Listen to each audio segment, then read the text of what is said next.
Hey guys, it's Luke here, and just going over another question out of the several we received a couple weeks ago. About one a week, that's about all I'm going to be able to average right now, but it's good. It gives us something to talk about every now and then. But anyway, this is from Shelby, who basically asked how to incorporate strides, and they don't feel very fast. They don't think they're running very fast. So the first thing I would say to that is fast is relative, right? So I don't expect anybody to be Usain Bolt out of here.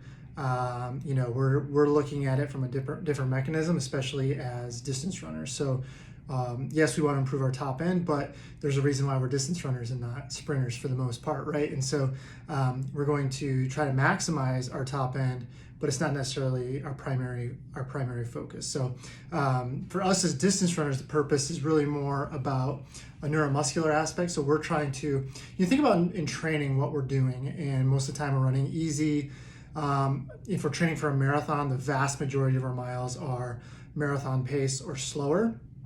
So we're not doing a lot to incorporate those fast twitch fibers. And then over time, that's why you see people really lose the desire, I guess, to go into shorter distances, because ultimately they haven't trained it, and they're going to suffer at those shorter distances because they haven't really done anything to really maintain or promote the adaptations at the intermediate fiber and the fast twitch fiber type of situation, right? So we're not going to be very good at those distances if we don't ever train for them. And so looking at it from a stride standpoint, all we're really trying to do is keep that neuromuscular connection going. So from the brain through the spinal cord, the central nervous system, to the actual muscle fibers, right? And so what that does is it just kind of is a maintenance type of thing. So if you do, say you run a marathon, you take a break, you come back and you want to run a 5K segment, those connections are there, right? And so it's going to be easier to train and adapt to those things. The other reason is,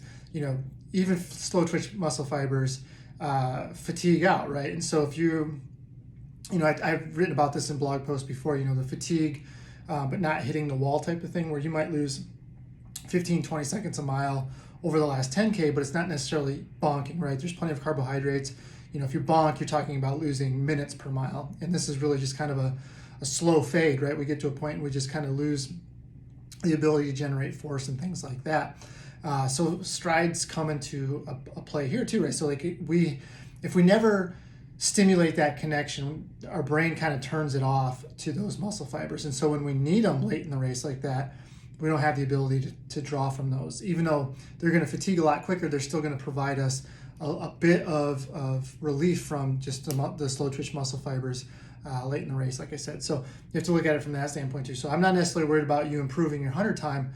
I'm more really worried just about you maintaining that connection between the brain and those intermediate and fast twitch fibers. And that's all I'm really looking for from strides for the most part. All right, so how to incorporate those strides. And so I really have three ways you can do it. My favorite way is part of a warm-up for a workout. So like a speed, a strength, tempo even. I know some people just do a tempo. They just warm up and go right into their tempo and then go right into their cool down. But, and that's fine. If you're crunched for time, things like that. I know people, especially doing these early in the morning, it's already a pretty significant workout, right? And then you got to go get ready for work or whatever the case is. And so you don't necessarily have the time to do it. I get that for the tempo runs, but it's really something definitely for speed and strength. It's really a good segue. I do like the tempo because I would warm up, do the strides and stuff, and then do the tempo run. I think it makes that transition a little bit easier. But if a tempo run's at marathon pace, then you do, we're not talking about it, going from 0 to 60. We're going, talking about 0 to, 45, right? So not necessarily as important. I just like it.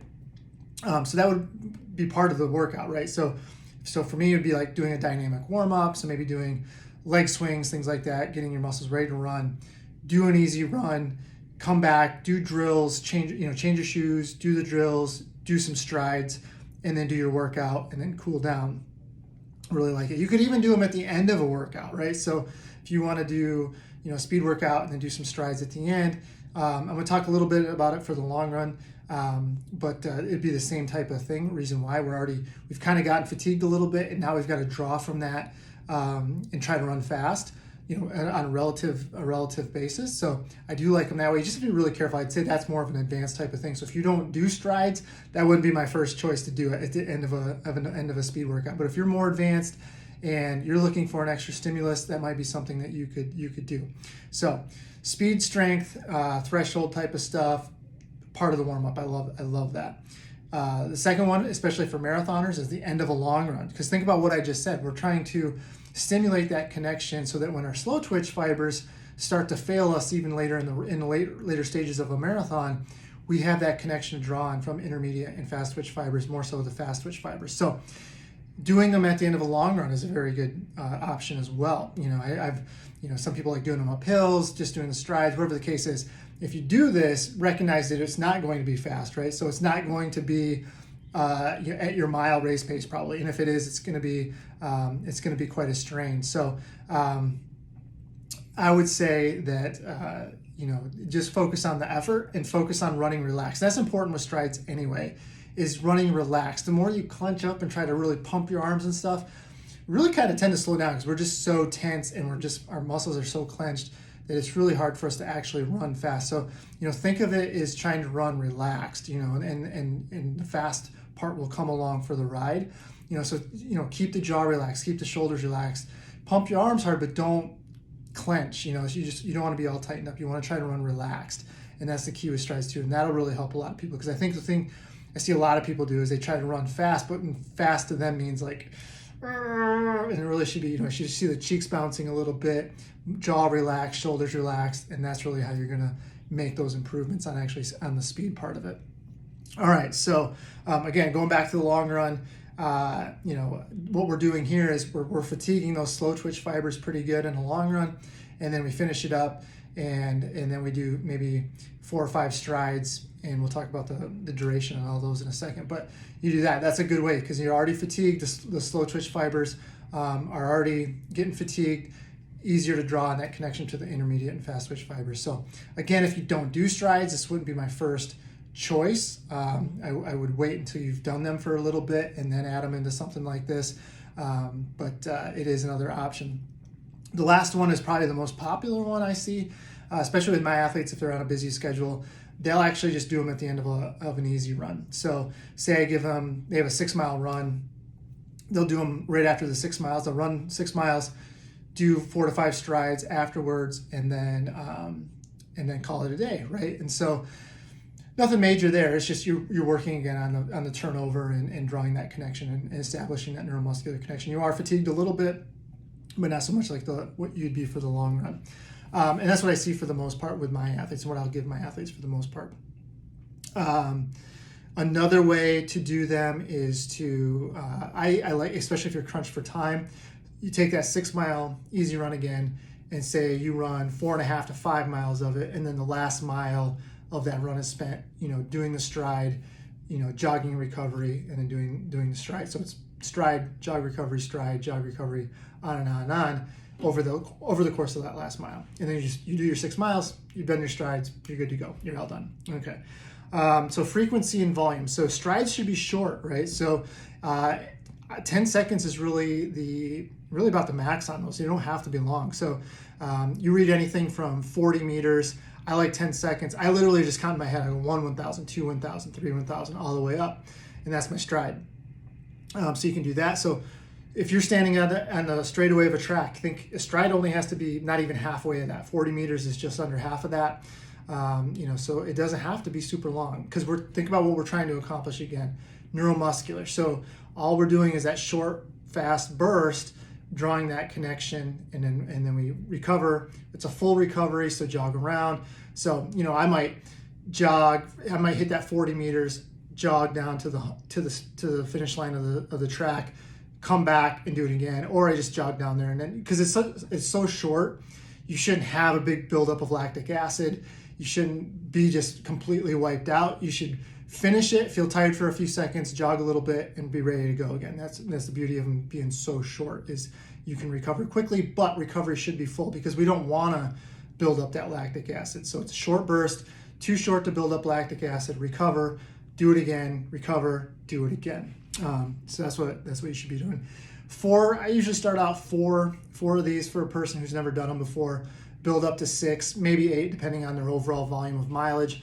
And that's plenty good as far as volume of a single workout. If you've never done strides, I tend to do maybe once a week, maybe twice. We'll do that for several weeks, build up to 2, do that for a few more weeks, and then add maybe a third day. So if you do them before your SOS day, so your strength, your speed, and then your tempo runs, there's 2 right there. And then if you do them at the end of your long run, there's a third day right there. If that doesn't work out, you can slip them into an easy run, say maybe like a Saturday where you have maybe a little bit more time. Do your easy run, do your strides, and then come back the next day and actually just do your long run. You'll be just fine. And that's the nice thing of them being so short. You'll be sore if you've never done them before. You will be sore, but like with anything, you do them consistently for a few weeks, that starts to subside, things like that. So the only thing you want to be careful of is you don't want to be cold and doing them. You want to be warmed up or have done a run or something to that effect, just to avoid muscle pulls, strains, things like that. So again, a big thing is really going through them. I'm not worried about the physical speed. I'm not necessarily worried about your top end, your meters per second, your 100-meter dash time. It's really about effort, learning to run relaxed while you're running fast, and then you'll start seeing breakthroughs with that. And then I really think just being consistent with them, like with anything, right? If you're just consistent with it over time, you're going to be better at it. The only thing is that you just want to be careful with just overdoing it, especially if you haven't done them before. So maybe start out with once a week, do that for like 4 or 5 weeks, add a second day in. Most of the time, twice a week is really pretty good. If I can get an athlete to do them twice a week, they'll see significant improvements. And it's like one of those things too, where you might not really notice the improvements, but you look back to what you were doing, you're like, wow, I've come a long ways. Or if you've done them and then say you stop doing them and you try to do the same thing again after 2 or 3 weeks, you realize how far you actually had come because you're not able to touch those times again. So just be consistent with it, and you'll see that improvement. And the nice thing is, you might not improve your mile time or anything like that, but you can definitely improve, especially I'm talking to the marathoners here, you can vastly improve how well you can handle the last 10K of a race, because you'll be able to draw from those muscle fibers that you may not have been able to before, right? And so if you have those, it can help you maintain that pace. Even if it's just for a few more miles, it just shortens that window where things can go wrong. So, all right, so that's strides in a nutshell. Again, don't worry about the actual pace, just worry about the effort and running relaxed and getting them in. All right, that's it for this week. I'll talk to you later. All right, bye-bye.